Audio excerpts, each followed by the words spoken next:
Happy New Year! Yay! First episode for the year. I'm so excited. Welcome back to the Hype Files, everyone. I'm your host, Shannon. First episode of the year, and we've got a really cool episode because it's kind of like all on brand with the new year and all of that kind of thing. So I've got my teammate. We've got a lot to intro her with. Teammate, newly engaged, IFBB Bikini Pro. She's done her debut. It's Emily Sullivan. How are you, babe? Thank you for coming on. Thank you for having me. Once again, I'm so excited to chat to you. Yay! Yeah, I had you on back in March 2025, which is almost a full year ago, and there's so much to go through, of course. But before we do, just wanted to thank everyone for joining us for 2025. It was my quietest year on the podcast because of competing. You can't do much else when you're competing, so that was taking a back seat, and everyone was really, really cool and understanding about that. But next year, everyone knows when I don't compete, I just work lots. So there'll be lots and lots to come in the next year.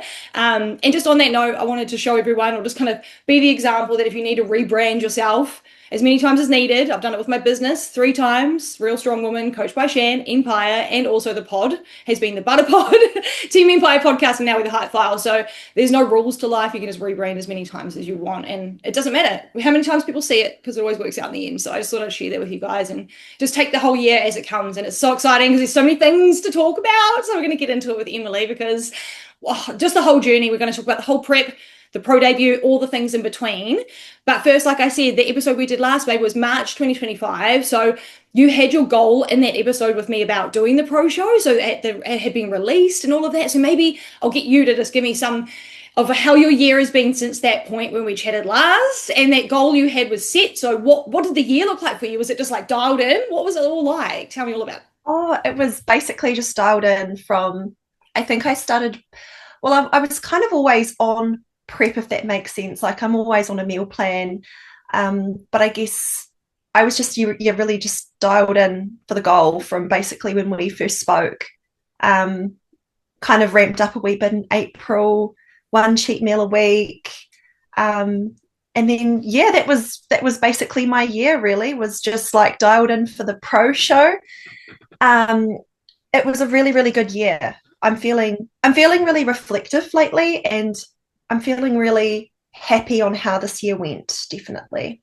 Oh, that's so cool, babe. Because like we never know how it's all going to turn out, or even if we're going to make it sometimes to the stage, and so we never know before we go into it. So it's cool that you have that feeling now. And if only like March version of you could see you now, like it would be so cool to be able to be like, oh, I'm going to make it. Everything's going to be fine, and set some new goals for the next year, which we'll talk about as well at the end. And a lot of people want to know your plans next. But let's go back to your prep, babe. So the long-awaited debut. It was just remind us, 2022 you got your pro card? Was that the right year?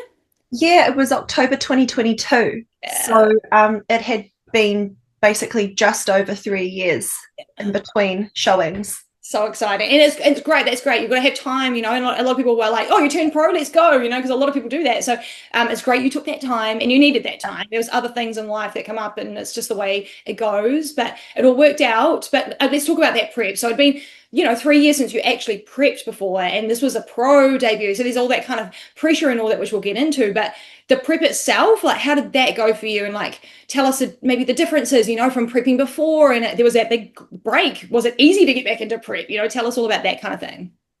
I was anticipating it. I was excited for it. I'd had a really big amount of time off, so I hadn't even been on a diet since my previous prep. I just sort of gone, right, let's just go all in. So by that point, I was really just excited to get back into it. I'd sort of weirdly missed the feeling of dieting and seeing that weekly progress. So the prep itself was probably the best prep I've ever had. Oh, cool. Just because I was just so ready for it. I was just so ready to get back up there and just excited to see that weekly progress and all that kind of stuff. Yeah, and it worked out really good. And I think that time, that time that makes you hungry for prep. So you've got that fire in your belly. It's not like, oh, I've got to do it again. It's like, oh no, I'm ready. Yeah. Oh, yeah, I love that. Yeah, and I think because there was no pressure, like I didn't feel, well, obviously you do feel pressure because you know that the caliber of athletes is going to be insane, and obviously competing with Kate, and it's like, wow, that's so exciting, but also kind of scary. But it was kind of like, well, there's no pressure. Like, I've not done this for so long. Chill. Like, just see how it goes. Yeah, write it out. Yeah, and you haven't done a pro debut, so no one's got anything to compare it to, bar the time you turned pro. So it's kind of cool. You got that fresh slate. And then the off season. So you had a nice long off season, but what were you working? Because you had live things come up and everything that kind of puts things into perspective and different things come up as a priority. But what were you working on the most, like physically? Like, how you saw yourself as becoming a pro, and then you were like, okay, the pro debu's coming. What are we going to work on? Was it glutes? Was it shoulders? Was it everything? Like, what was your main working on? That's a really good question. I think it was, from the chats I've had with Frank, it was just, he in his words, he's like, right, you've got the size now. And I really struggled to believe that. I was like, are you sure I've got the size now? Because of course, like, it was like night and day from my previous showing. Of course, I had put on a lot of size, but it's hard to see that when you're in your off season. So Frank was like, right, I think we just need to just diet you down now and just see what's underneath. So I guess in his words, he thought I had the size. It was just a matter of dieting down. But we got a lot of good feedback from like Shane and Mo and the rest of the judges. And my feedback was just a little bit more glutes. So a little bit more like overall density as well. Yeah. And that's what you're going to work on going forward now from this pro show onwards, which is exciting. Definitely, yeah. And I guess, leading into the show, we tried to bring up my upper glutes. We tried to just bring up my shoulders a wee bit more, and all that kind of stuff. Just very typical, like, bikini work-ons, I guess. Yeah, typical stuff that we all hear. Always the upper glute too. The damn upper glute just takes a lot of catch up. I know, yeah, it's so elusive. So what's your favorite part to work on though? Like when you see your program for the day, you're like, oh yeah, I've got shoulders. Like, what's your favorite? What lights you up the most? Probably glutes. Nice. I love training glutes. Yeah, and it makes the most difference, right? It's just my favorite. Yeah. Love it. Nice, Faye. That's so good. And then cardio wise, like what were you doing cardio wise into this prep? Because obviously different preps, maybe earlier in your life, you might have done the old Stairmaster for an hour. I don't know what you've done in the past. We need to chat about that. But what did you do this time for your cardio, and how did it increase? Did it decrease? Like what was the prep sort of, what did it look like as a routine? We started on about 30 minutes from about March, 30 minutes, maybe 3 times a week. That eventually ramped up to about 45 minutes a day. I can't really remember when it ramped up to 45 minutes, but that was the highest it got all prep, which was quite nice. Yeah. So that was, I want to say August, and then Frank started tapering my cardio down till when I was about 4 weeks out, we did about 2 weeks of no cardio. Wow. So we tapered all the way down to like absolutely none. Sweet, you're in condition, time to just chill and let the body just do its thing. And then about 2 weeks out, it went back up to 15. So just a little bit. Just a little bit more. So yeah, it was nice. It was a big change from my previous prep where my body just stopped responding just before my pro card. And I think that was just general life stress and all that kind of stuff. My body was a little bit stressy. So I think I was like max an hour and a half for that prep. Yeah. Which is still quite high. So I was just like, I don't even know this life. When you put me down to nothing, I was just like, what is this? I've never been in this position. It was really nice. Yeah. And was it Stairmaster or like walking? What was your cardio? Bike.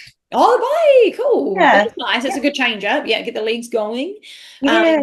And then, so tell us about that though. Cause like I remember seeing on your stories a couple of times about how much of that was a struggle mentally to be told to not do cardio, and like people are going to get told that when you're in the right condition, and it's how do you trust how do you trust your coach enough to be like, okay, cool, no cut, like did you want to just do it anyway? Like how did you manage that part of your mindset?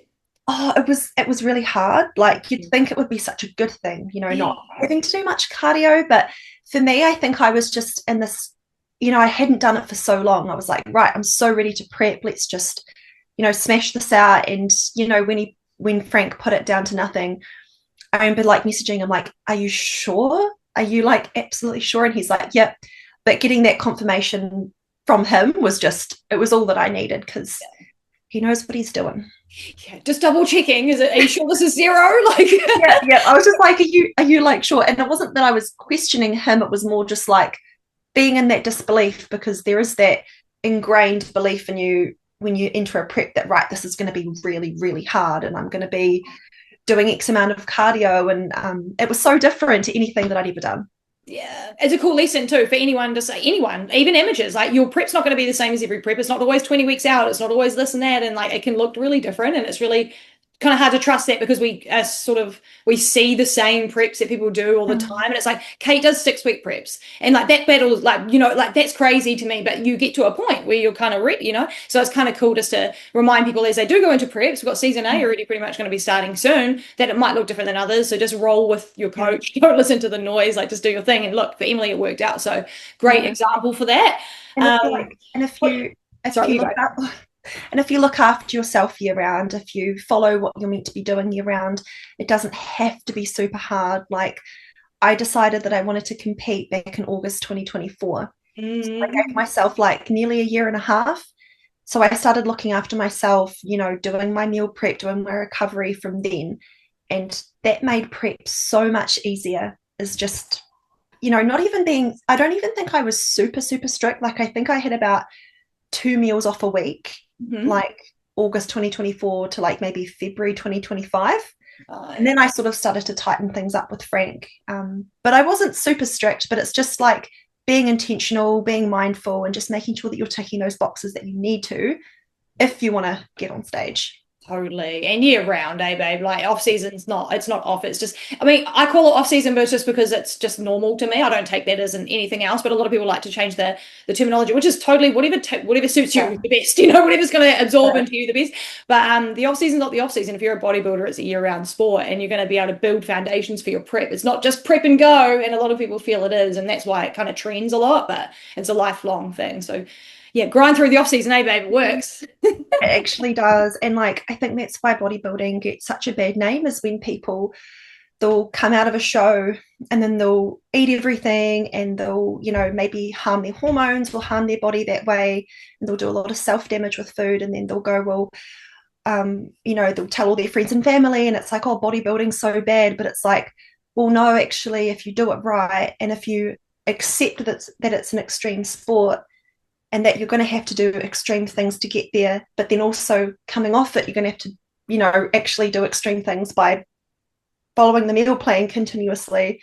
Do you know what I mean? Yeah, totally. Yeah. The show is just a part of it. The show is just one piece of the puzzle, and everyone thinks it's the end of it or the be all and end all, but it's not. It's just the piece. It's just the bit where you get to see what you've done, but the rest of it is just as important. It's all part of that process. It's really cool to learn that part, especially learning it firsthand. I think you kind of got to. And it can be done healthily. Like it doesn't have to be this like, this binge fest, and then like you hurt yourself and then you come back to it, and then people on the outside see that and they're like, oh my gosh, that's so unhealthy. But if you do it right, you can, Yeah, absolutely. And maybe you're not made for it. I say this quite a bit, but maybe you're not made for it, but maybe it's not your sport. Maybe it's not for you. Maybe you want to go down like ICN or something more natural, and you just want to stick to that. Maybe that's a bit more you. So maybe it's just the sport telling you it's not for you as well. Sometimes we try to put ourselves in it. It's like maybe discipline isn't for you 24/7, and other people love it. So it's just kind of those things we learn, Yeah. Tell us about competing as like the amateur to the pro, okay? Because a lot of people are like, this is happening all the time. I've got so many new pros and they're all doing it. They're all getting out doing their pro debuts like straight away, and it's really, really cool. But tell us about that part. Is it quite different? Is the pressures, like, are the feelings different? Like, obviously there is a different level of it, but as soon as you were like, I'm prepping as a pro, did you feel like you were wearing a different hat? You are a different person? Like, tell us about those differences. Yeah, I definitely felt like I was. And I felt like, well, I felt pressure, but in a really good way. I felt like, oh, cool, like this is an opportunity for me to really take this seriously and see how far I can get with this. And yeah, I really think that prepping from amateur to pro, it wasn't the prep that was different. I think I was different. I think I was different as an amateur. I was a completely different person.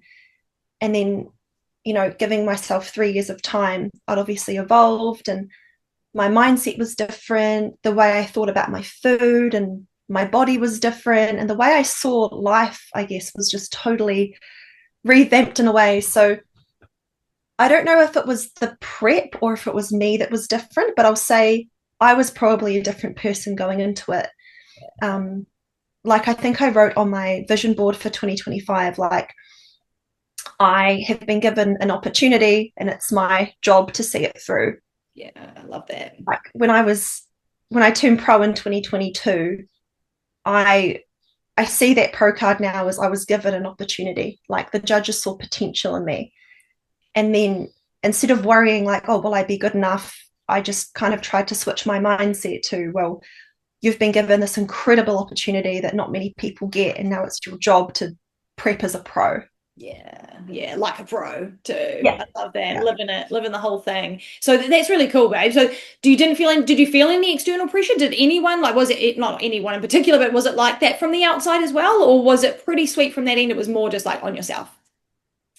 Yeah, I think I was pretty good in terms of like, because there was just no pressure in terms of like, I'd spent so long away, and everything about the sport it felt like had changed, like in terms of the look and what we were seeing overseas and the Miss Olympias.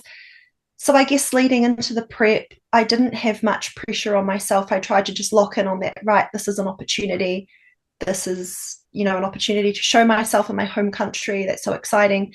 It wasn't until probably 2 weeks out, it hit me for some reason. I don't know what it was, but it hit me when I started to see all the other athletes that were going to be there. And I was like, wow, like it actually started to become reality that I'm actually going to stand on stage next to people like Kate, Alexandra, Morgan, people that I have looked up to for so long. And like Alex and Kate were literally my reasons to start competing. Oh, that's so cute. So I was like, whoa, like, but it wasn't pressure in the sense that I was scared or frightened. Well, there was a little bit of that, but it was more like, oh my goodness, like I'm actually going to stand next to these women who I admire so much. Like it felt unreal. It was really exciting. Oh, that's so cool, babe. I love that so much. And we're going to talk all about the getting on the stage. I feel like that's going to be the biggest part. But just before we do get into sort of all of that, you touched on seeing the division just like evolve and like the sport change, like, and it has, right? We've seen that a lot, and there's been 3 Olympias since you got up there and did oh no, there would have been 2. Whatever. Anyway, there was a couple, but you would have seen these women like. And it's getting bigger and it's evolving. But did any of that worry you? Did you watch from the outside and be like, shit, I'm working on this, but it's looking like that, and then oh no, wait, it's looking like me again, and then it's kind of, did that throw you off at all? How did you manage that sort of view of the division changing? I spoke with Frank a lot about this, like during the years that I was off, and I just trusted him. Like Frank was like, no, you'll be ready by the time you do get up there. He was really reassuring. And even at times if I was like, oh, like, I don't know, like these girls seem like they're next level, Frank would just be like, no, don't worry, like you're gonna be ready by the time you do get up there. It is a bit of a mind game, like when you've taken so long off stage and you do start to think like, oh, am I gonna match the standard? Because the last time I competed, I looked like this, and that wouldn't, cut the mustard now. So it's kind of like it was just a sense of trusting Frank and just trusting that he knows what he's doing. It just put my mind at ease. Yeah, nice. But again, trusting the coach, it comes back to that a lot. And if you have that relationship, it just really helps. Hey, it just helps the whole process just feel a lot easier. Yeah, definitely. Absolutely. So peaking for TOC, talk about peak week. There was a few things that happened towards the end of peak week, which we'll go through as well. Some show day things that we'll chat about because I think that's important as well. But the peaking part. So going into peak week, how are you feeling at that point? Were you nervous? Like, oh, it's a week and I get up there, or were you kind of like calm? Like, you get that weird calmness? Like, tell us about your feels. Oh, I was so stressy towards the beginning of peak week. Then I just generally just got a little bit better towards the end. Peak week was really good. I took a week and a half off work prior to the show, which I think it was just, I did that out of panic. When I look back, I was like, right, I need everything to be absolutely perfect. It's my first time being on stage in so long. But looking back, I probably could have gotten away with maybe 4 or 5 days. And we had a strike in the middle of that. So I tried to kind of just make my hours sort of work, took maybe like a few days off either side. but yeah, no, I was pretty good. I remember when the athlete list came out, it just made me so excited. Like that was so exciting, like seeing my name on the athlete list. And that's when things just started to go up and up and up. Like it was less nerves, more excitement. No, I love that, babe. It's so cool, and it'd feel real. I remember that time I was posting up the girls. I'm like, oh, Emily's in there, and she's coming up. It felt so unreal. I was just like, oh my God, like I'm finally seeing my name like on the pro list. It was a really beautiful moment. I remember being in the gym, I was on the treadmill and like I nearly fell off the treadmill because I was just like, oh my God, like my name's on a pro list. That's so cool. Yeah, I love that. And we see them all the time, eh? We see them get posted all the time. Yeah, And it's like, yeah. there's Emily Sullivan. She's on the list now, and it's and in the home country, which is just so nice and just awesome to see as well. And we've got another one of those this year again, which we'll talk about soon. Oh, I'm getting ahead of myself. But heading into show day, let's talk about show day, babe. So how are you feeling on show day? Was it the same? We again that sense of calm, or were you feeling a bit like, okay, now things are crazy? Because there was a few things that happened to you on show day or show day eve, and you're more than welcome to go into that as well if you'd like to, because that's something that we can touch on, and Yeah. it's really cool that you continue to get the job done. So tell us about all of that, show day, and how you felt. Okay, so show day was really good. I should probably start with the week before. Yes. So the week before, it was literally the Saturday prior, so literally a week before, I went and got my legs waxed. And I asked the girl, I was like, would you mind just waxing my glutes? Because I think that I need to get all hair off, you know? And mind you, I'd never done this before. It's like rule number one, do not do anything you've never done before. So I hope actually girls can learn from what happened to me, because I don't know why I asked to get my glutes waxed. Anyway, that was all fine. Let it rest for a couple of days, and then come Tuesday night, I think, I started my tanning process. Everything looked totally fine. Woke up the next day, washed it off, and I just noticed on my left glute there was like just a tiny little coin size like graze. And I was like, oh, that's weird. It'll be fine. I'll just keep tanning. So I just kept tanning, and then it started to get bigger. And I was like, oh my God, what have I done? Like, I asked to get my glutes waxed and clearly something's gone wrong. So I just stopped the tanning process until I got sprayed. I was like, I'm not going to risk it. Thought it would go away. And then I woke up the day before show and it was covering my entire glute. I was really nervous. I was a little bit stressy. So my stress going into show day was higher than what it would be. So I woke up the morning before the show. I looked in the mirror and I was like, oh my God, it's like covering my whole glute. That's fine. It's all good. Maybe, I knew that Kate had some top coat. Frank told me that she'd had some top coat. Maybe she could like help me adjust it prior to the stage and all that. And then a few hours after that, I got my period. Oh. Why? I got my period and I messaged Frank and I was just like, what do I do? Like, there's two big things there's two things girls don't want on show day. One is their period and the second is a tan muck up. Yep. So I had both of those, but it wasn't tans by Danny. It wasn't her fault. She did her best to try and cover it. So the morning of the show, she did like a top coat. She tried her best to she mixed some black magic with Protan to kind of try and do her best with it, but it was still there. And then prior to the stage, I just remember thinking, well, you've got your period, you've got a tan mix up. All you can do is just do it. Mm-hmm. Like I had to and I remember who was it? Was it Chelsea?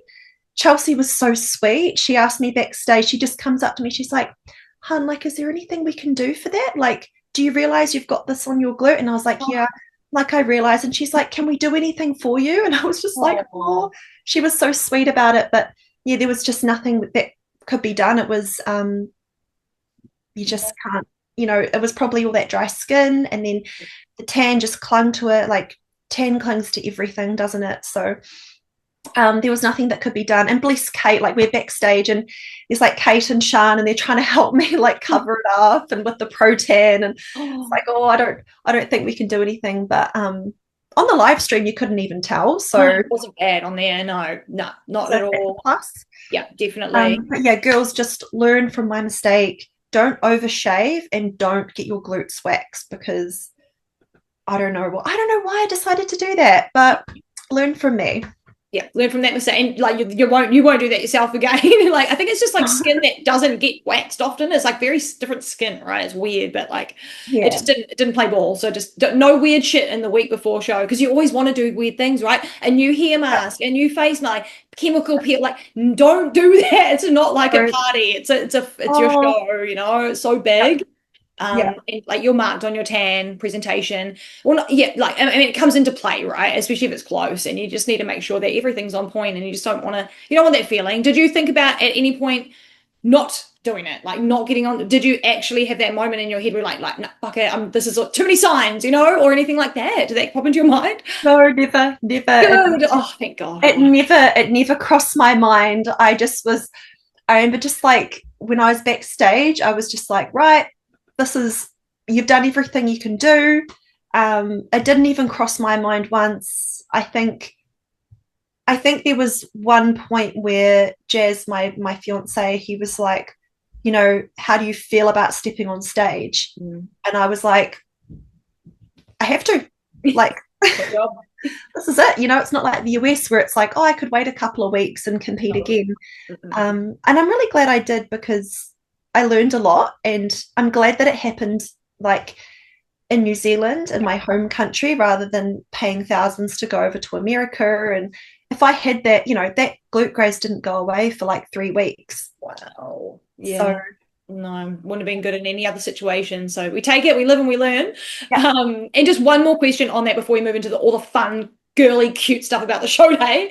But what did you think it affected your placing in any way? Like judging wise, do you think that they were like, oh no, that's going to mark her down? Like, do you feel like you were judged in any way around that? Or do you think like, no, everything was like, I felt good in my 8th spot. We'll talk about your placing soon, but do you feel like everything was judged fairly and correctly?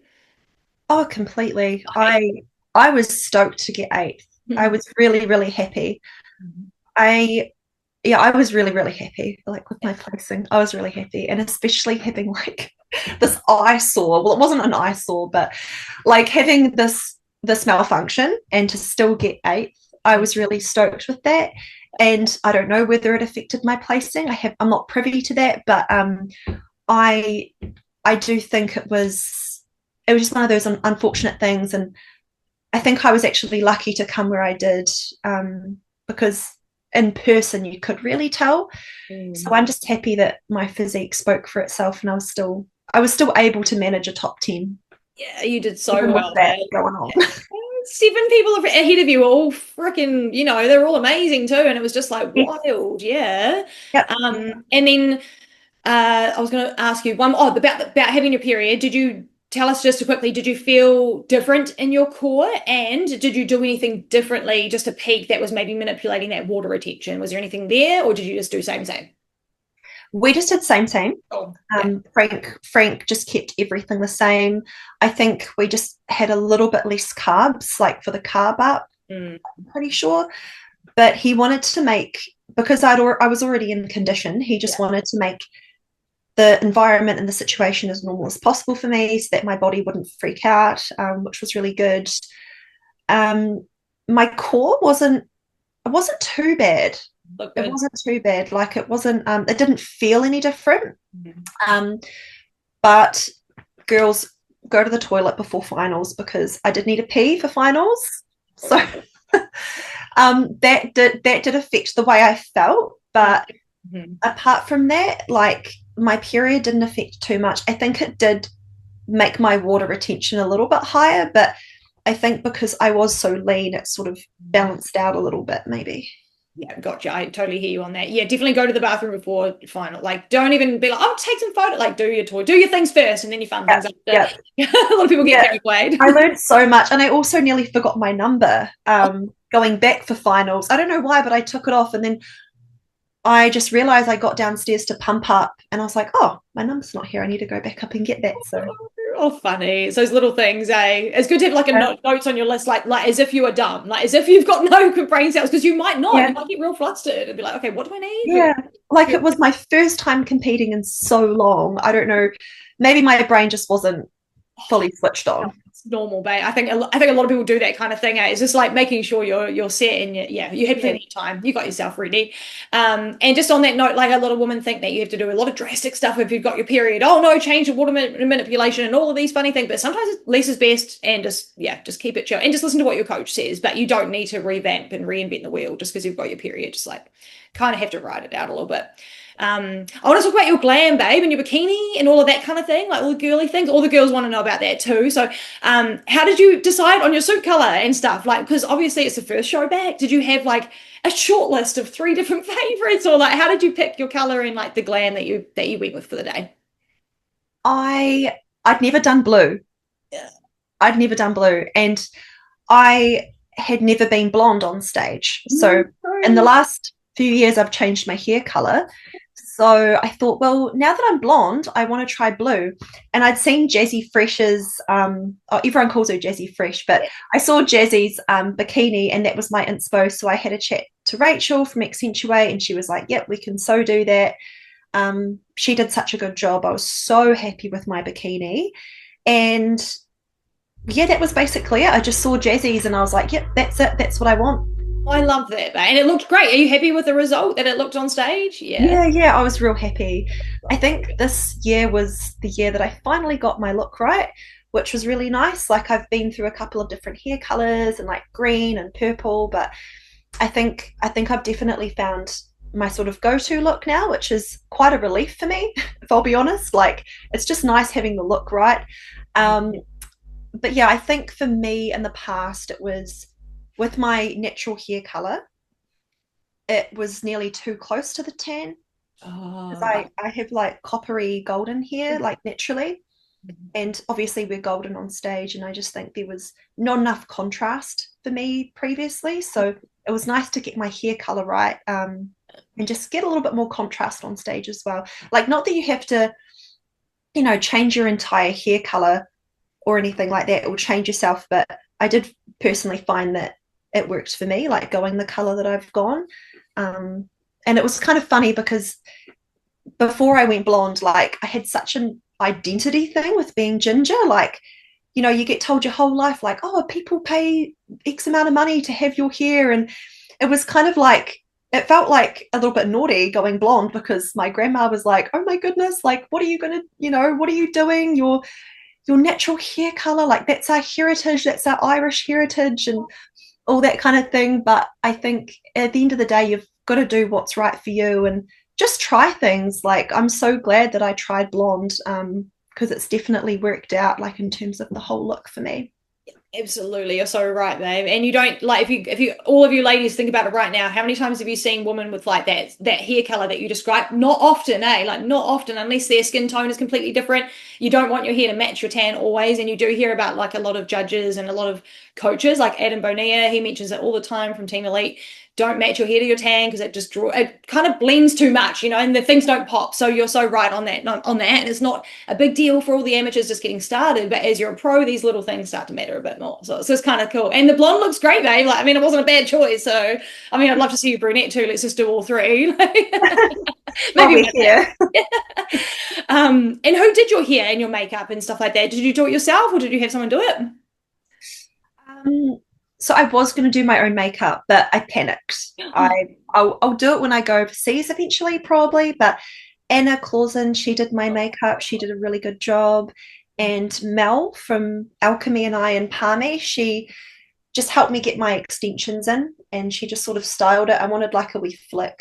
She did a really good job of that. And that was my glam. Yep, Anna and Mel. I love that. And it looked great. You were happy with the look? It looked awesome, like bombshell vibe.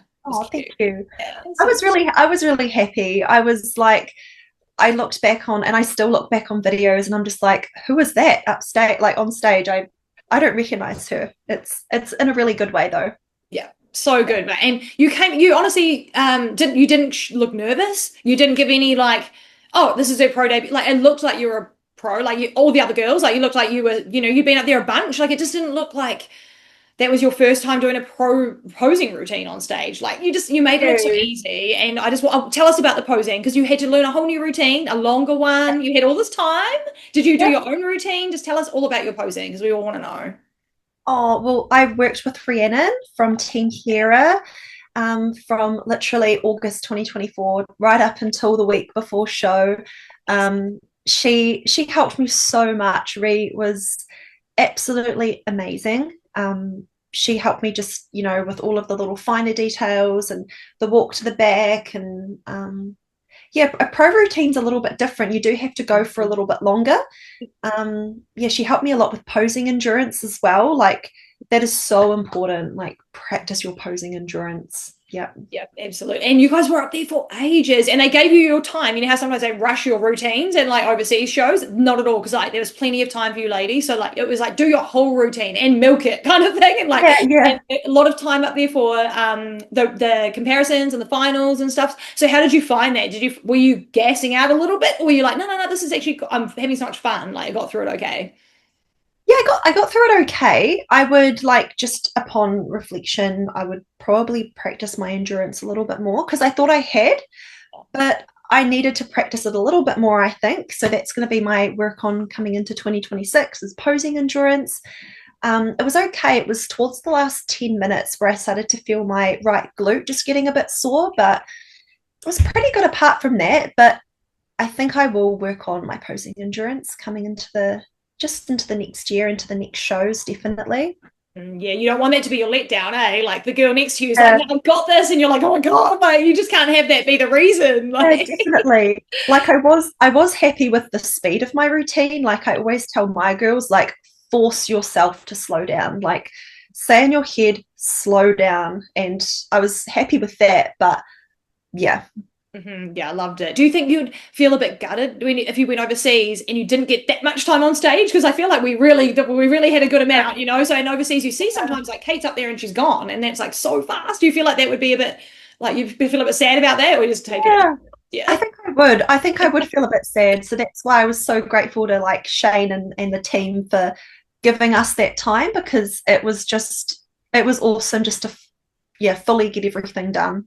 Yeah, absolutely. And one more thing about your posing, you've got this little signature in your routine, and I love it. I absolutely, and no one's done it before, and I don't know why. It's when you put your hand on your chest and on your side, and then that's fun. Yes, it's like you're breathing to your posing, and I love it. Every time I see you do it, I even rewound like the live stream. I was like, let's see that again. Like, so who came up with that? And like, I feel like that's so beautiful. Like, it's kind of going with the breath and like and it's like more choreography than like just posing kind of thing. Like, it gives that extra flavor. So how did that come about?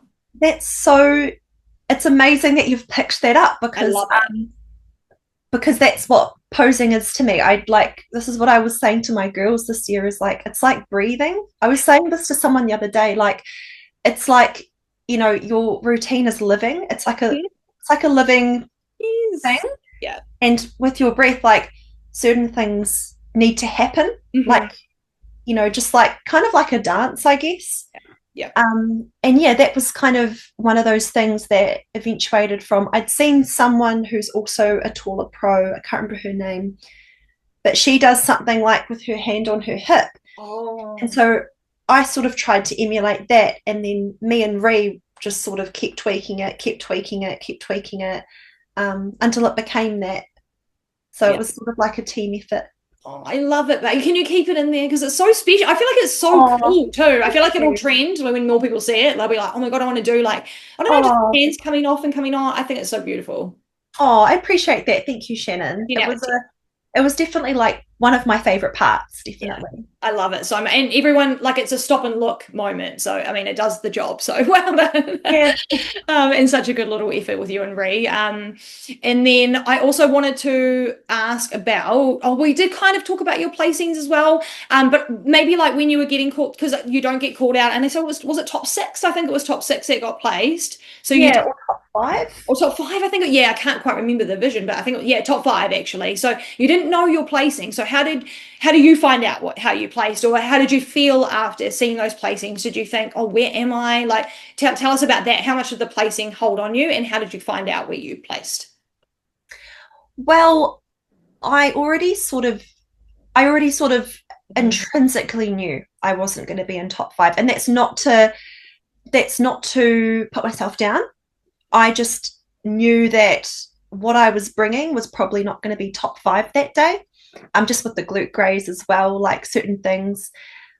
So when I walked off stage, I just thought to myself, I wasn't even thinking about my placing. I was just so happy to have done it. And I saw Christelle and we hugged and we were just like, oh my God, like we just did that. We just did our debut. Placings weren't really in the forefront of my mind. So when the top 5 was called, I wasn't gutted or anything. I was just so happy to have done it. And obviously so happy for Jamie, for Kate, for Lily, for Rochelle, for Alex. I was so happy for them. So I walked off stage, found Mo, and I was just like, Mo, like, what's my feedback? All that kind of stuff. And he just told me straight off the bat, he's like, I think you were about 8th. Mm-hmm. And I was really happy. I was just like, sweet, all good. He gave me some feedback. And that was kind of, the emotions of it were sort of just like really grateful. Like, I was really grateful just to be able to go up to Mo and just get that live feedback from him there and then. That was really cool. And it was just feelings of gratitude and just like, oh my God, I just did that. Like it was unreal. What did you do after the show? Because obviously it was like quite a nice early finish sort of ish for you guys. I guess you're probably used to the late shows from amateur life, but like you got to finish up nice and sort of early-ish. What did you do for the rest of the weekend? Well, me and Jazz, we went to the Airbnb. We tried the Dubai brownie from the sugar dealer. Had to. I'd never tried anything Dubai before, so I was like, I need to try it. Did you like it? Yeah, I loved it. It was so good. Like, I didn't realize it was crunchy. Like the little kefir bits are actually crunchy. We went out for dinner with Paul and Christelle. So Christelle and her husband Paul. Went back to the Airbnb and slept. Woke up the next morning. Went to the meetup and then flew home. Nice and quick, in and out. And then the week after the show, what were your feelings like then? Like, because I'm going to ask you a bit more about that. But what were your emotions? Were you kind of just happy that you did it? Was it like straight into a reverse? What were your thoughts the week after? It was excuse me. It was straight into the reverse. It was just getting things just back on plan. Like, thankfully my calories were already kind of high. So the food noise was low, which was really nice. And I'd never experienced that before. Just like, it was so nice not to have that urge, to eat candy and like things like that. I didn't have that as much. The week after the show, I remember just feeling really stoked, really happy that I'd done it. I've still got to order my photos as well. I still haven't seen my stage photos. So I was just looking through like videos of myself, just like, it was just good vibes. Yeah. Love that, babe. That's so good. And I wanted to ask, because like obviously we do the like the pro show tours, and I go over all of the girls that go overseas and the guys that go overseas and do like 4 or 5 back to back. Did you feel like it was weird to prep this much for your pro debut just for one show? Did it feel like you wanted to do more? You know what I mean? Like, did it feel like there was a tour in you, but you just had the one show? That kind of thing. Like, tell us about those feelings. Yeah, it did feel strange to prep for one show, and I remember feeling a bit gutted that I didn't decide to do Hawaii. I remember feeling like at the start of the year I considered doing Hawaii, and I was really close to, and then I sort of thought to myself, no, just don't overwhelm yourself, get your pro debut, get your feedback, but looking back, I probably should have done Hawaii. It was only a week after it. But yeah, that was just sort of my feeling on it, just like, I probably could have, but I guess it's over now. And it was a little bit weird because it was just like, oh, okay. Done. One and done. Yeah. Yeah, one and done. And then, but I did have Queenstown to look forward to. Like, me and my partner went away. So there was sort of something after that I did sort of get to set my sights on as well, which was good. Yeah, true. And you had the graze on the glutes, so maybe it wasn't the best time for that one, but maybe next time. And that would have Yes. been a good plan, you would have been like, okay, I feel like I can do more shows, because like Actually, yeah, yeah, no. that's a good point, because if I'd done Hawaii, I would have done it with a glute graze. So maybe it was Save for the it. best. Yeah, save it for another time. And on that note, I'll ask you now, and we can always dive back into it later. But what do you think you want to do next? Because we've had the calendar come out. We know there's another TOC Bikini Pro show this year for 2026, which we're in now, which is so confusing for me. But and Hawaii, we always know Sean raises at about the same time. Are you looking towards maybe doing those two, or do you have other plans for this year? Nothing's set in stone yet, apart from TOC. So nothing's really set in stone. I just feel like if you've got the opportunity to compete in New Zealand, you've just got to do it. Like, you really need to take those opportunities. So I'll definitely be doing TOC, but other comp plans, it's sort of up in the air a wee bit. It's a little bit early, but I would love to compete at least twice. That would be my ultimate. Yeah, that'd be so good. And you never know what can come up. There can always be pro shows added to the calendar, but we do know what's kind of there. But it's nice to see, and there's lots and lots of shows. Do you think there'll be more this year for TOC? Do you think that the word would have got out? And there was a lot of women that were like, if I did that show, I could have, done well, or, all of these kinds of comments. And do you think they'll all turn up this year? Do you think we'll have 20 plus? What do you reckon? I think so. I hope so. I think so. I think we'd get a lot more. Like, yeah, I reckon we'd get at least 20 easy, which would be amazing. Like, that would be incredible. Everyone, please come over. That'd be Come awesome. on. Yeah, there were some Kiwis that didn't do it but maybe could do it this year, Like I always think about like Amy Jacobs and people that could pop back up, and the Aussies are there. They already know about it, so they better be keen. So we'll see what happens this year. It's going to be fun to see. We'll get more back into that soon. Just wanted to chat about goal setting, since we are obviously in the new year now. And I wanted to chat with you about this, Emily, because you did your goal setting at the start of the year with me, and kind of like just on your own and in the podcast, and then you achieved those goals. So who better to speak to about them? But the goals that you set for yourself into 2025, including competing, do you feel like you completed them all? Do you feel like you kind of nailed the year? There's still more to work on, or you're taking all of those goals into 2026? Try again. Well, I completed everything on my goals list apart from one. So that was 4 big goals, which was really cool. I would just say to people, just like write down your goals, like actually write them down. If I've written a goal down, it's happened. Like, you need to actually write them down. And I have them on like a wee cork board in my room, like every single goal, and like pictures surrounding them, kind of like a vision board. Like, that's the only way I think to make them a reality is, not telling everyone about them as well. Like, having goals, and if people ask, you can obviously tell them, but not making it super public, I would say, and just making sure that you write them down and keep yourself accountable first. I find that my corkboard really helps me. Like, it's in a place where I can always see it, and I sort of wake up and I see my goals, and I definitely think that's really helped. Yeah. Yeah, that visual. A lot of people are visual, hey, more than we think. Yeah. Writing it down, that's a physical thing, and then visually seeing it, and it just seems small and minute, but it really does work. I feel the same thing too. Yeah, definitely. I completely feel that. And how do you think do you feel like you're just a disciplined person? Are you a little bit just type A and this is how you are? Or do you feel like you learned discipline and that was something that you built over time? I think I learned it over time, and I feel like bodybuilding taught me a lot about discipline. Like, bodybuilding's incredible because it teaches you so many things, like how to juggle life while also prepping, and then making sure you get things done. So I definitely feel as though I learned a lot about discipline through bodybuilding, for sure.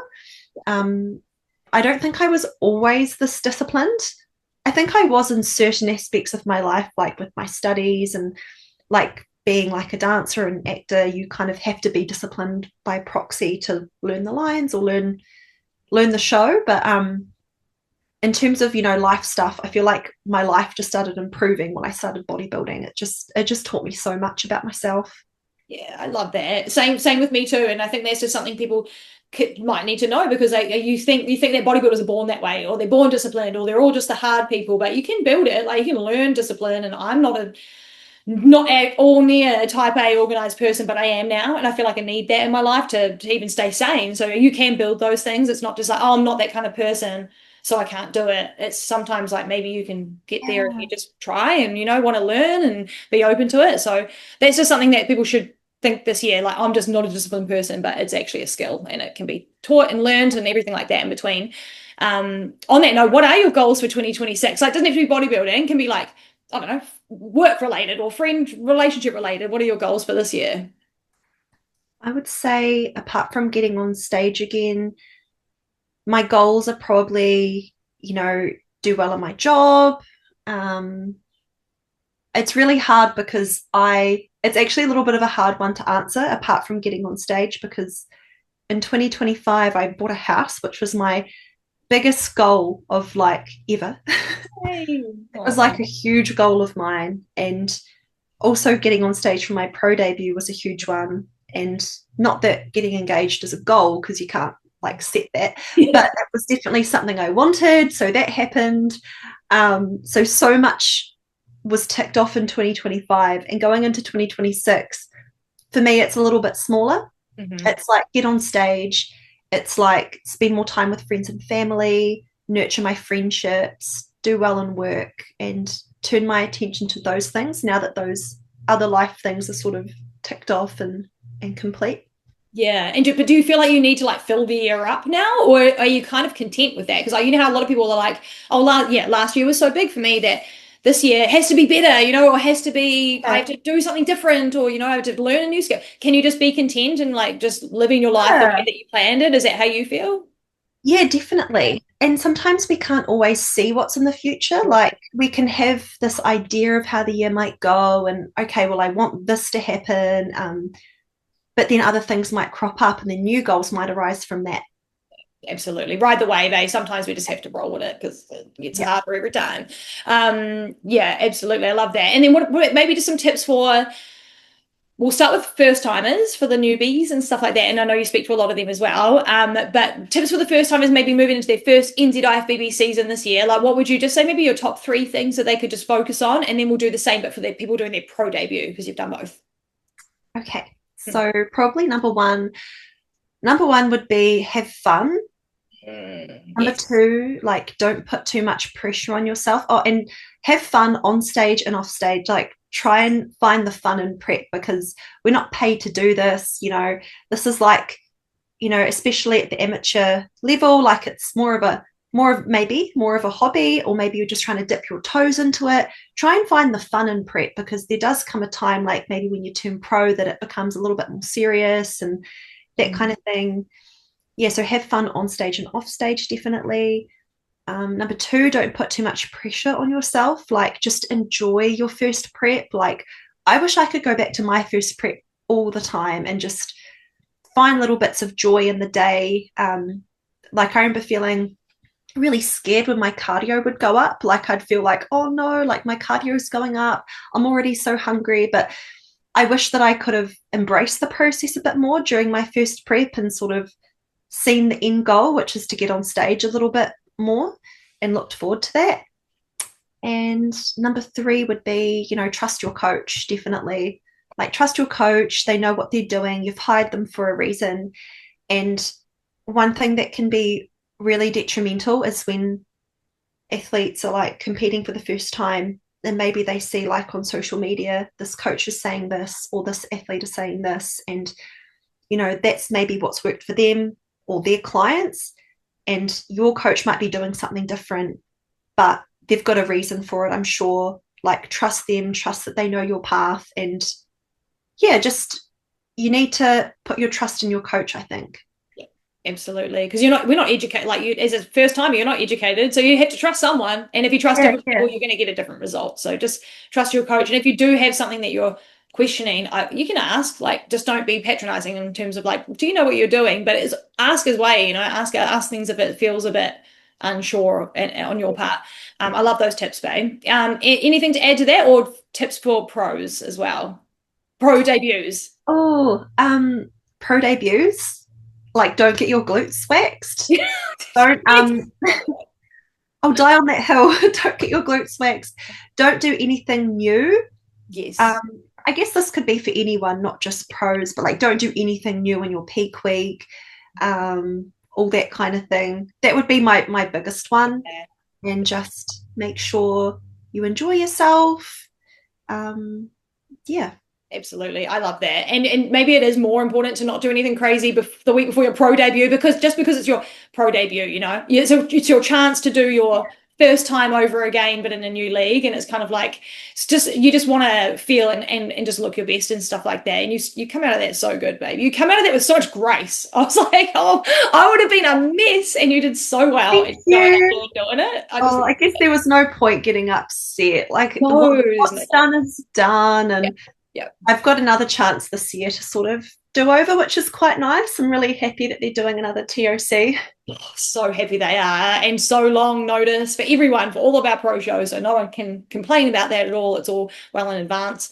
And then just some life things, babe, before a couple of Instagram questions.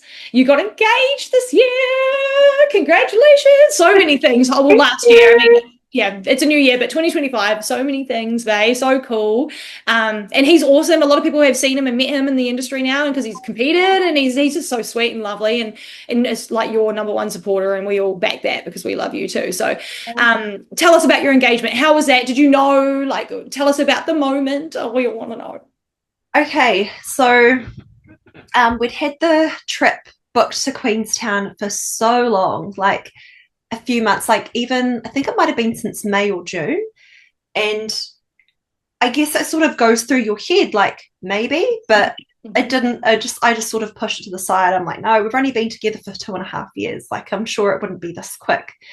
And then it was the week before was, I think I was we left for Queenstown when I was 3 weeks post show. Right. Yeah. I was still very much reversing. So all of my energy had been going into reversing. So I wasn't even thinking about the possibility of getting engaged. I was just like, right, locking in for this reverse. We left for Queenstown. We got there, and I think he proposed to me on the 3rd day we were there. So that was quite nice. So we got, the rest of the trip to sort of enjoy it and soak in the moment.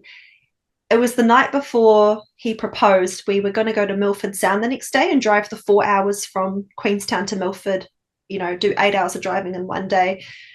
And I could sense that he was really stressed the night before. He was like running around the Airbnb, like checking the camera was in the bag and, checking that his shirt was okay. And then something got on his shirt, so he had to wash it. And then he was like blow drying his shirt. And I was just thinking like, oh, why? Because there was no iron, so he had to blow dry the shirt. Like, I was just kind of just wondering why he was doing all that and why he was so stressed the night before. And I thought that there was something that had gone wrong that he hadn't told me about. So I was just like, babe, are we all good? Like, just checking, you seem a little bit off. And he's like, no, everything's fine. So the moment was really cool. We had just finished the Milford Sound cruise, which is, it was absolutely stunning. Like, just the fjords, like either side of you, and the waterfalls. It was so beautiful. And then he just said we should go for a walk around the headland. And it was really funny because so many things went wrong. Like, he dropped his camera just before, like he dropped the expensive camera, and he was like, oh shit, it was fine. The tripod to my phone smashed, so we had to get a tourist to film on my phone, because we'd been filming every single stop for the whole trip. We'd been filming, so there was I didn't even bat an eyelid when he's like, let's set up the tripods. So yeah, we set that up. We got this really nice Aussie girl to film us. Well, I thought she was taking photos, and I thought he'd put on a self timer for photos, but it turns out it was a film. So yeah, he got down on one knee, and I was just like, oh my God, like I was just couldn't even believe what I was seeing. Like, oh my goodness, like I just started crying. It was unreal. I just couldn't even believe it. Like, I was not expecting it. Oh, I was just so like, well, yeah, he did good. yeah, and like so many things went wrong. Like, I was so worried about my tripod and all this, and then it's like, oh, I don't care. Yeah, yeah. Oh, so cute. Oh, congratulations, babe. And it's just so sweet. Do you have any plans for like when, or are you just kind of like just enjoying the minute? just enjoying. Yeah. Just enjoying. Like, Right. weddings are pretty, like, they're a pretty big deal. And, you know, when we do it, we want to do it right and not rush anything. So we're just going to enjoy it for maybe a couple of years and just see how things go. It's a good plan. I love that. There's no rush. There's plenty of time to live. Definitely. So good, babe. I had a couple of other little life questions about that, but has anything else been going on for you this year? You've bought a house, and I want to know all about how the South's going. How's Christchurch? Because all of us are Aucklanders up here. You've got such a big hub of bodybuilding down there. Is it all still like, I don't know, just going well and everything? Tell us all about the South and how it's going and the new house. Oh, thank you. Well, it's going really well. I live a little bit further away from Zero now, which is kind of like my home gym. So I live a little bit further away, but we're making it work. It's kind of close to my work, so sort of just it's all good.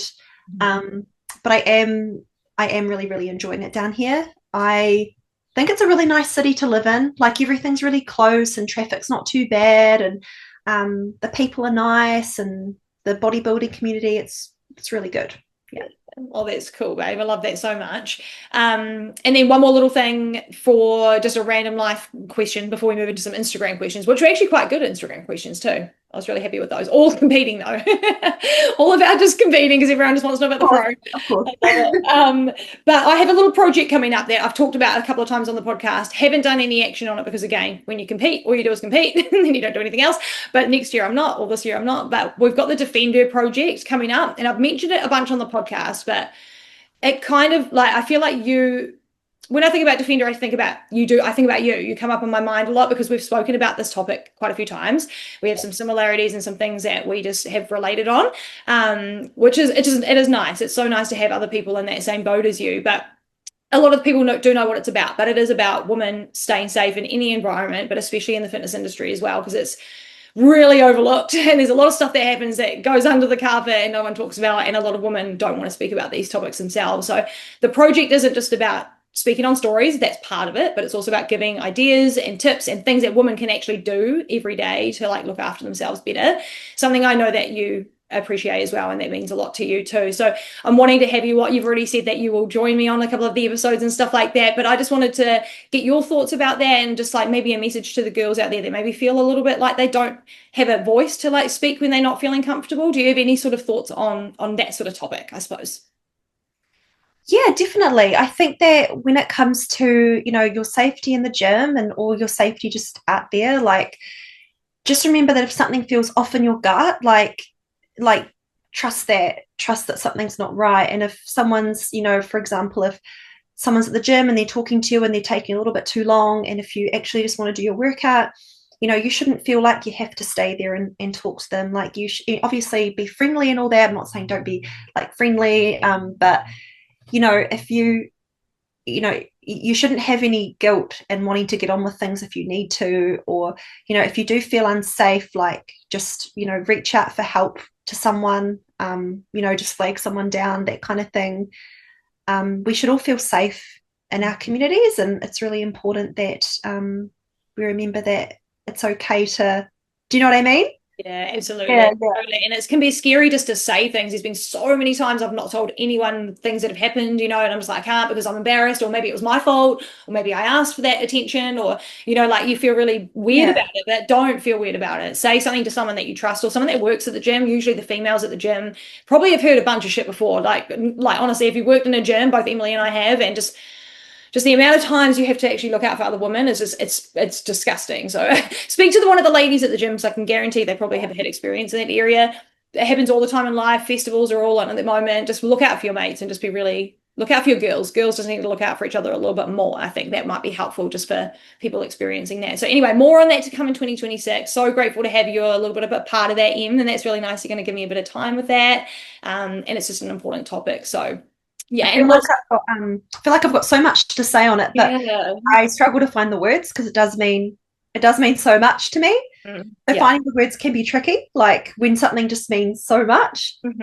like I'll be better prepared next time, Shannon. Absolutely. And we're just touching on it just so that everyone knows that that is still coming. And I'm not just talking about something that's really important. People might get really, oh, this is good, and then they don't hear anything about it. It is coming, and I do want to do that. It's a heart passion project. A lot of things I do don't make me money. So it's just another one of those things I'm adding to the list. So the podcast, the Defender, but already so busy. Yeah, so busy, but all good things. And like you said, it's a big part of our heart, and we do need to speak on it properly when we're prepared. So we'll do that at another time.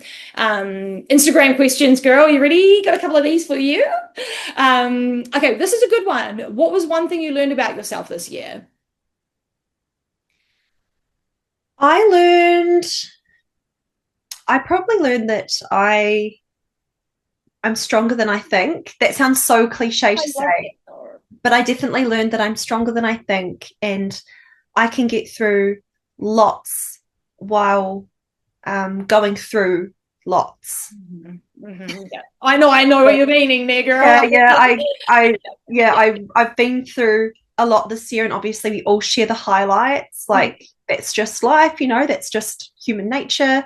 And there have been a lot of highlights for me this year, but to be able to get to those highlights, I had to overcome a few things, and I'm so proud of myself for that. And I'm definitely stronger than I thought.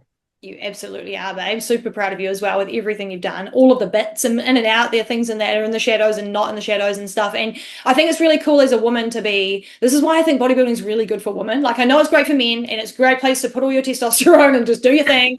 But as women, like to show yourself you can do things, like even just eating the same food every week for, like just all of these discipline things and these things that we can overcome, and just like a little bit of courage. And, like we get there and we're like, oh my God, I'm such a bad bitch. Like it's really important for your mental health and your self-worth to put yourself in these positions, hey, even if it's scary. And I'm talking all the things that you've done throughout this whole year, like last year, all of the different areas, fitness, not fitness, it just put that little bit of courage, hey, it really shows you what you're made of. And I think it's so important for women to do that. So more of that this year, ladies, stepping out of the comfort zone and doing the right thing.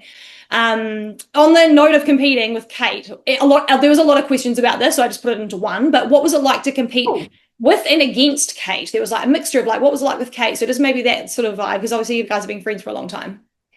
Oh, it was amazing. It was amazing. Like she's just such a beautiful person. And like backstage, she let me use some of her show shine. I'd left mine at home. She was just so gracious. She let me borrow it. It was so lovely to compete with her. And I think I was briefly next to her on stage. And that was really cool, being next to Kate and like watching back that footage, like, oh my goodness, like, this is our Olympian. This is our girl. She was like the reason I got into competing. So it was cool. It was really, really cool to compete with her. And then also, spend some time with her backstage. I'd never been backstage with her before, despite being friends with her and knowing her for so long. It was really cool.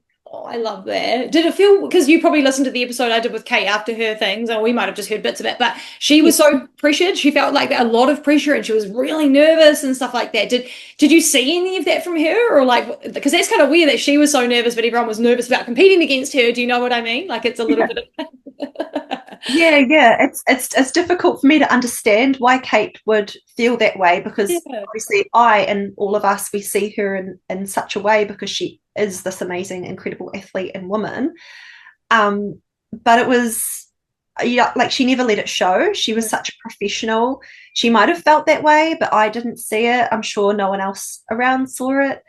I think she was just really focused, like we all were, and that's totally normal to be focused backstage. And it was cool seeing her getting into her zone, and learned a lot from her. I definitely learned a lot. Yeah. I think we all have, just from watching bits and pieces of it all and just absorbing what we can, taking what we can out of her whole experience. It's only just getting warmed up by the looks of it. But it is kind of weird how even the winners, like the Olympia champions, they still feel like, oh, I've got more to do, or like no one's at the top going like, oh, I made it. Like, there's not bodybuilding. So it's kind of weird. You kind of have to get used to that feeling of just always feeling nervous and a little bit of pressure, because that's obviously what we love. And it's weird because we kind of don't like it, but we love it. But that's why we do it. It's very strange, isn't it? Yeah, Definitely. It's like just new levels, new devils. Yeah, always reaching a different one and then just keep on going. Oh, this is a good question because I've been thinking about this too. Are you posing coaching still? And what divisions do you posing coach for? Yes, and bikini. Yay! No fit model, no wellness. No fit model, no wellness. No. Just solely bikini at this point. I don't feel like I've studied wellness or fit model enough to kind of qualify myself as sort of like a posing coach for those divisions. I'm probably the most passionate about bikini, so it just makes sense for me. Like I have had a couple of wellness girls approach me, but I just direct them to Rhiannon at this point, or Kate, because I just don't feel like I know enough. And it took me this long to even, pose bikini because I'm such a perfectionist. So just definitely staying in my lane with bikini at the moment. Nice, babe. That's cool. That's cool. We do need some more people down in Christchurch though, hey, because I don't know if you've got any in-person posing coaches down there from me. I think there's a couple. There is a couple. Okay. I think there's a couple. There's me and a few others, I think. Oh, right. Okay. Maybe like 2 or 3 others. Okay, that's good. That's awesome. I didn't know if there was any down there. So it's great that there's a few just for the in-person people that really like that, Yeah, it's definitely limited. Yeah, absolutely. So there's room, guys, for people that know what they're doing, of course. And so how do people get in touch with you? So if there's like some new bikini girls down there, maybe for next year, would they just DM you on Instagram to get in touch? Yeah, that's usually how it works, and that's sort of how it all worked last year. Is everyone just sort of got in contact with me via my page. Awesome. There you go, ladies, because there was a couple of people asking. So if they need a book, get in early. Start now. Don't start late. Pro show bucket list. Oh, pro show bucket list. Hawaii would be cool. Tampa would be cool. Yeah. And like New York, all those big ones would be cool. Like eventually. Thailand would be cool because I've always wanted to go to Thailand. Yeah, definitely those ones. Like anything in America, really. Like any big show would be cool. Yeah. And Olympia. Maybe we'll see. It's gonna wait. Someone asked next bikini color, but after our chat, I feel like she's in the blues. But what would be your answer be? Probably if I were I'd go red next. Oh wow. Yeah. If I could, like if I would get another bikini, I might just stick with the blue just for the next year. But if I was gonna get another one made, I'd go red, I think. It'd be so cool to try red. Red with a blonde. Just never done it. Like you've gone red. You looked amazing in red when you were blonde. Yeah, red's cool. Red's a nice color. It definitely makes you feel more sassy. I don't know what it does to you, but some. Oh, really? You would still suit red with your dark hair, I reckon. Thanks, but I feel like for the brunette with the red bikini, you have to have the density because I just picture Amy Delgado, Maria Acosta. I picture the dent, so you need density. So I'm like, okay, cool, I'll do that. 4 years down the track, like when I've got the density, I'll do it. But just in my head, the brunette with the red is just like you have to be bubbly. So I'm just not quite. Oh, okay. But right. It'll come back when I'm wearing red again. She's made it. Yeah. No. Do you listen to any podcast, and what would be your favorites that you'd listen to? I listen to Beyond the Blinds. It's like a celebrity sort of. I'm into like celebrity gossip podcasts. Ooh. I don't know what it is. It's just the best brain turn off for me. Like just turns off my brain. I listen to Shameless podcast. There's a couple of Aussie girls that do that one. Yeah. I listen to Live Google. Oh yeah. I listen to Rotten Mango, which is a really good one. It's like a true crime podcast. And I listen to Stage Talk with Phoebe and Corey. I also listen to A Moment in Crime, which is a New Zealand true crime podcast, which is really good. Yeah. And Troy's podcast. Yeah, love it. So a bit of bodybuilding, bit of this, bit of that. Yeah. Nice. I usually try and make podcast time my brain switch off time. Just like listen to something just completely different other than fitness. Yeah, because you can go down rabbit holes, can't you? You end up on a whole different, whoa, where are we going? Bodybuilding, train down that way. Yeah. So yeah, that's what I've been doing lately. I'm trying to get out of the bodybuilding content. So just trying to listen to some other things. I'll take note on those ones and see what comes up. And before we wrap it up, talk to us about your sponsors. I'm so proud of you, girl. She's got them all this year. It's been awesome for you. So tell us about, I don't know, your new sponsors, who you've got on your team. Thank you.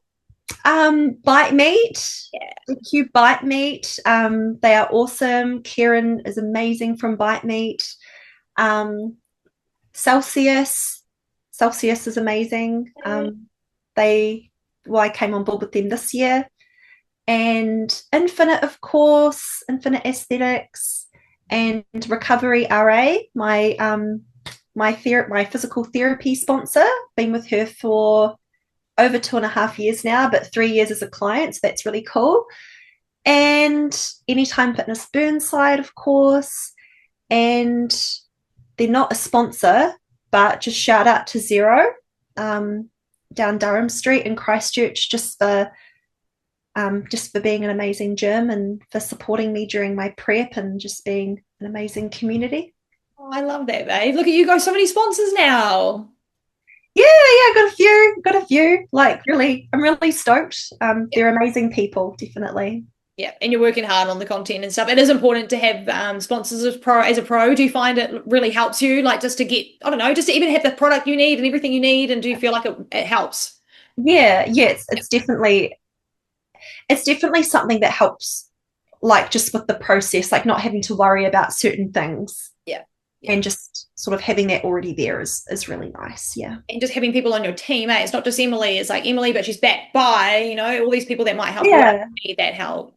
Yeah, it's cool. Yeah, it feels very supportive. Mm-hmm. Like, I hadn't had this many sponsors last time I competed. It was really different going in with a little bit of support, definitely. Yeah, absolutely. I just push the pros to do it because I think it can help them so much, and it's so expensive to compete. Yeah, it is. Yeah, it's hard, and content's like, we're in New Zealand. Content's not like our first thing that we're all really good at. We're not like America, they're all about it and they do everything. But the more we do, the more we can kind of get out of it, and we can work as relationships. It's just helpful so much, and I just want to see all of our pros do awesome. So we can do more with people behind us. Thank you for everything you do for the platform. I think, you've definitely changed a lot when it comes to the bodybuilding space in New Zealand. And there was sort of before you and before this podcast and after, you can see the difference. Like, there's just more of a culture, and it's really cool, like the community that you've fostered. Like, just want to give you a shout out as well. Thanks, babe. That's so nice. Thank you so much. I'm kind of thinking I'm getting to that point now that the pros might do a debut, and they might be like, hey, I wonder if Shannon will cover it. I feel like I'm nearly there. Like, it's part of that process for them now. They're like, oh, it's cool. My family might watch it because Shannon will be on there. So, like, it's kind of like it's building more, I feel, and it's starting to show. So I'm really definitely helped build the bodybuilding space. I feel you're building it up. It's really cool. Cool, babe. Both of us together. You're doing it just as much as I am. You're doing all of your bits as well, and it's looking so cool. And I'm so excited for your next year. Well, this year, we're already in it. We're 2 days in. And whatever you do next. So you're going to do TOC. If anything else comes up, I'm sure you'll just let everyone know whenever you're ready. But I would love to get you back on again. Obviously, maybe after TOC, maybe prepping for TOC, maybe, I don't know, whenever you've got your plans. Would you like to? Yeah, I'd love to. Yeah, I'd love to. I'm so excited for 2026. It's going to be a big year. And for everyone too, our seasons look really cool. Our calendar looks great. Everybody knows what they're doing. We've got a figure pro this year, and that's going to be really fun to watch, eh?